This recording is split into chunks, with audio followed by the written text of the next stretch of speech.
"And now it's time for the bride and groom to cut the cake," announced the MC.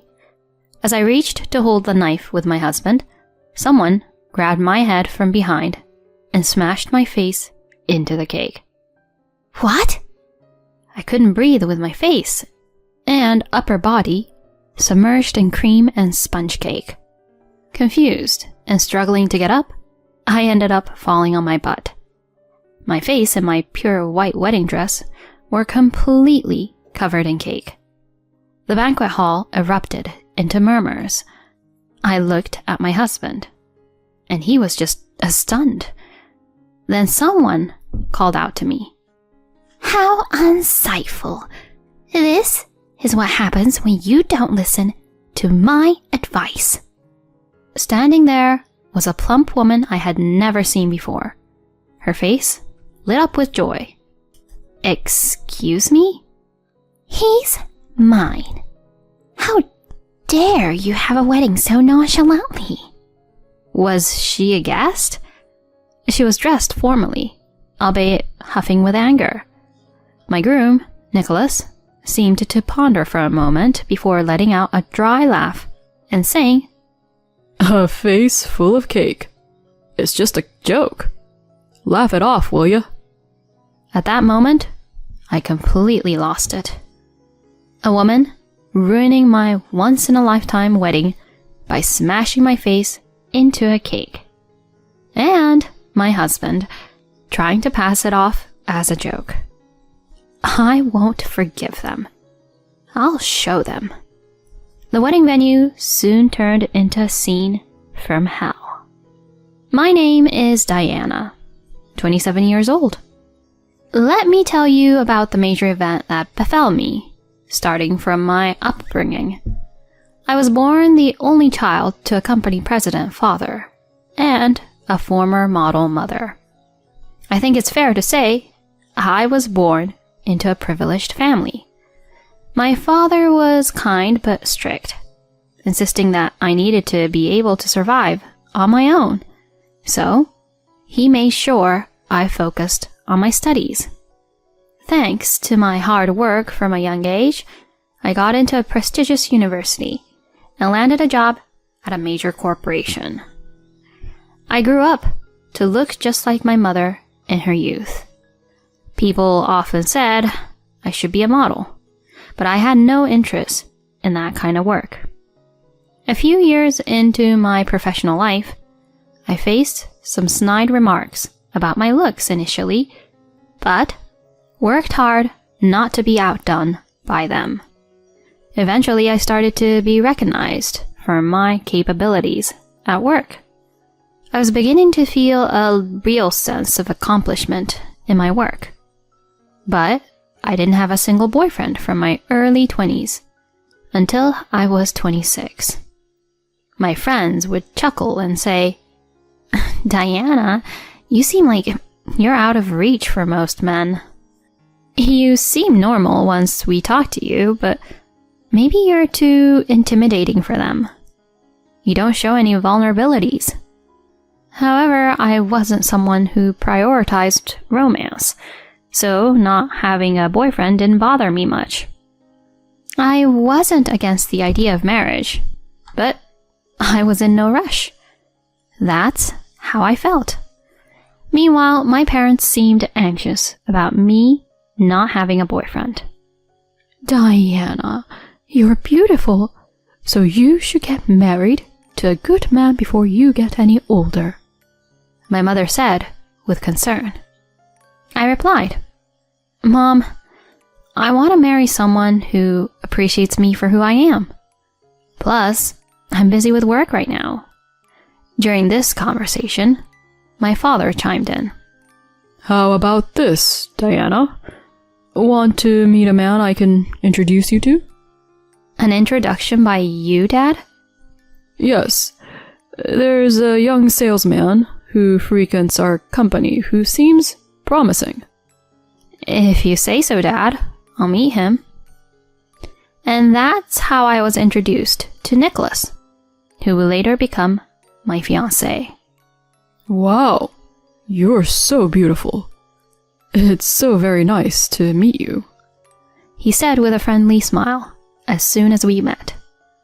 He had the bright and cheerful demeanor of a salesman.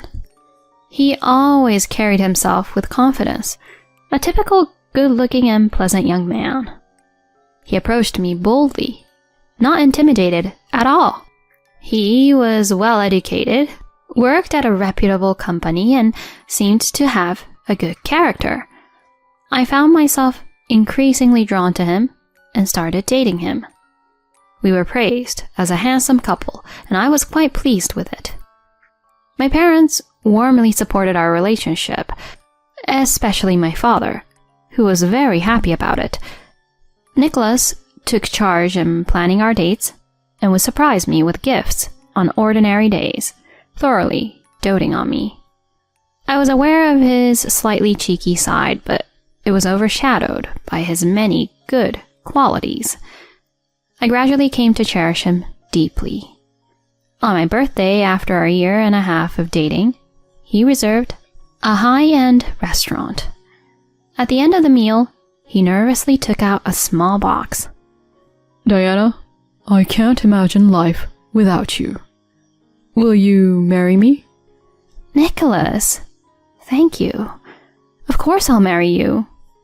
As I gazed at the ring in awe, he tenderly hugged me. At that moment, I felt the happiest I've ever been in my life. Next, we went to meet his parents.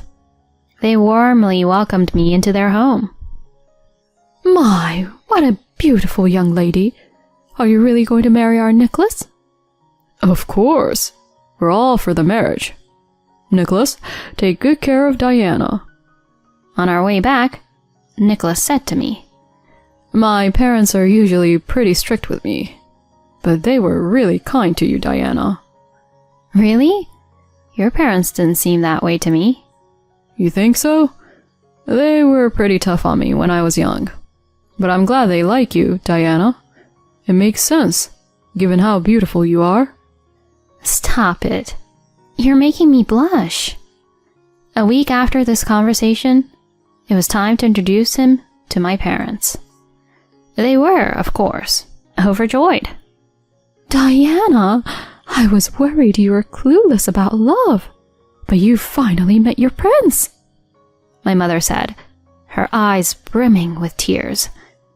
My father added, Nicholas, if you marry Diana, I might even consider entrusting the company to you in the future. Really?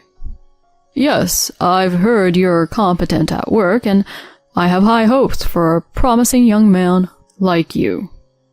Surrounded by blessings and expectations for our future, our wedding was set. We decided to live together after the ceremony and began preparing for it. When we visited a newly built wedding venue, a wedding planner named Barbara greeted us. Diana and Nicholas, you're the perfect couple we've been looking for. We'll offer a substantial discount on the wedding cost if you agree to be our showcase couple. A showcase couple? Yes, we'd like to use your photos and videos for our company's PR. We'll provide the dress and jewelry as part of a sponsorship. How does that sound? It's an offer we can't refuse. Let's do it, Diana, he said, and I nodded in agreement. So, we decided to have our wedding as a showcase couple. Although we were engaged, he and I continued living separately, occasionally going on dates as before.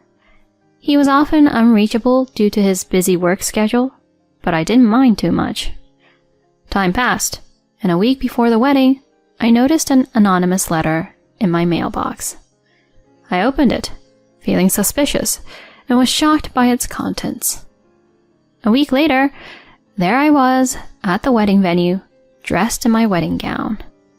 Diana, you look stunning as expected, Barbara, the wedding planner, said cheerfully as she placed a sparkling piece of jewelry around my neck. Then the wedding ceremony began. Nicholas and I exchanged vows and rings in the chapel, watched by many.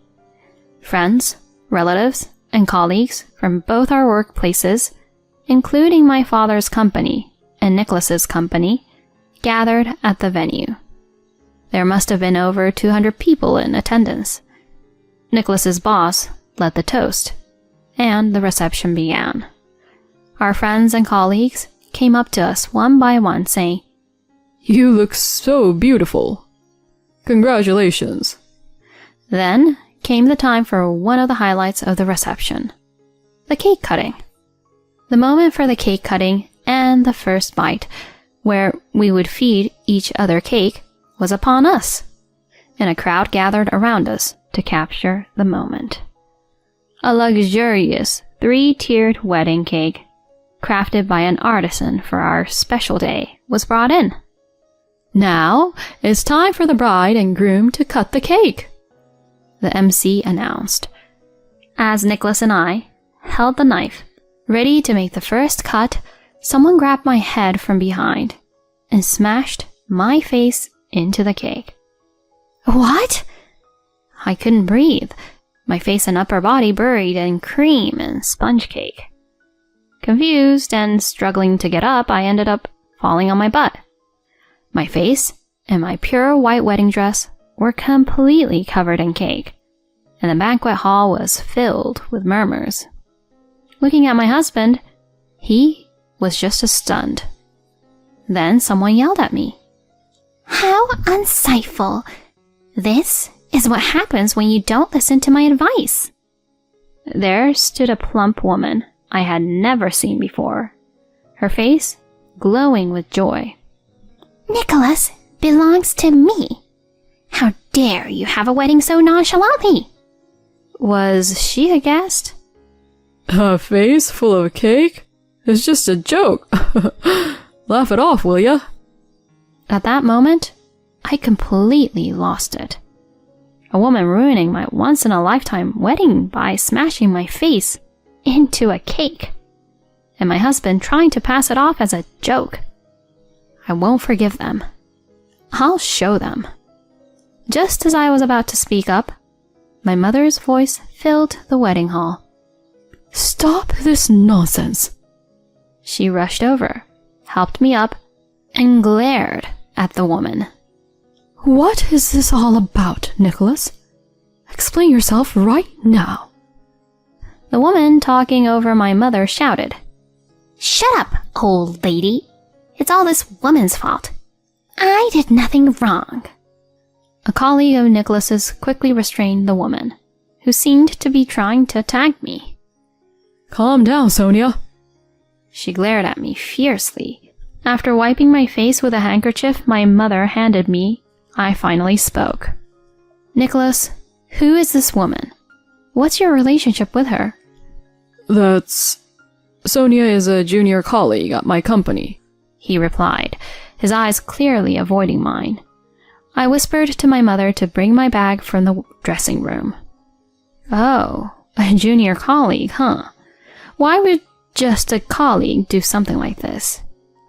"Well, that's because..."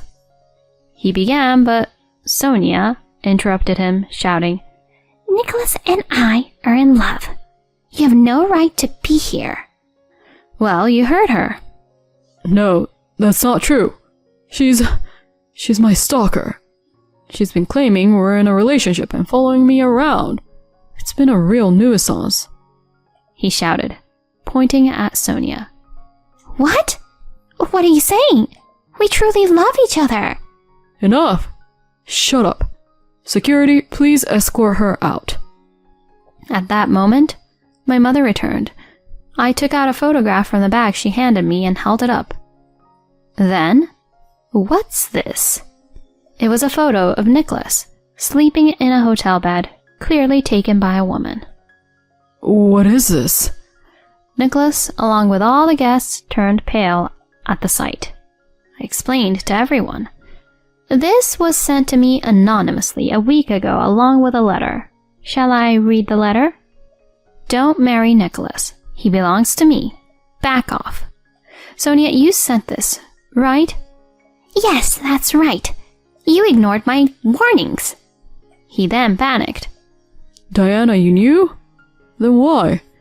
I couldn't cancel the wedding just a week before. The guests were already invited. Besides, this wedding has special circumstances, remember? Special circumstances? What are you talking about? Sonia asked, confused. The wedding planner, Barbara, intervened. This wedding was part of a showcase project.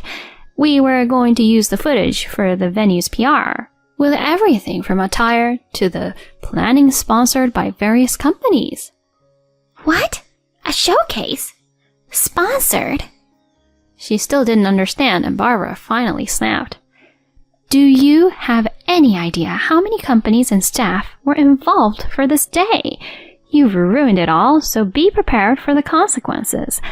Do you know how much this is going to cost in damages? Damages? Then, a man removed the jewelry from my neck, saying, This jewelry was loaned to us by our company. It seems to have been scratched during the commotion earlier. It's worth $100,000, and now it's damaged. What? $100,000? Of course. You'll be compensating for this, right? Sonia turned pale and dashed towards the exit, but was quickly restrained by security. I watched this, then turned to Nicholas. Now it's your turn. You're ready to face the consequences, right? Diana, I did have an affair, but it was just a moment of weakness.